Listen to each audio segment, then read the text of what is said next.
Welcome to the Learning Pines YouTube. We hope this video helps. You begin by preparing your environment.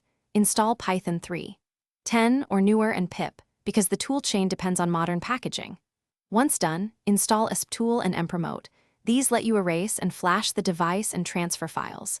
Make sure to pick the correct MicroPython firmware for your Esp32 variant and note flash size. Using the wrong image overwrites boot areas.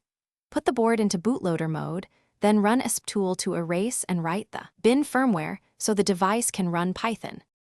Next, you establish an interactive REPL session so you can iterate quickly. Use mpromote connect to open the serial console on your port. Once connected, create minimal boot. Pi and main. Pi to configure Wi-Fi and startup behavior, then upload them with mpromote fscp or ampy put so files persist across resets. Test functionality by importing machine, toggling a digital pin, and reading URequests or socket responses. This confirms the firmware and scripts run as intended before adding libraries or network code.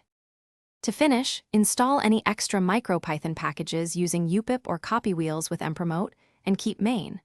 Pi lean so the device boots reliably. Once stable, implement automated updates over serial or a basic OTA routine and document your pin mappings and power needs. If something goes wrong, inspect the serial log for Python tracebacks, ensure the board has sufficient power, and reflash the correct firmware image.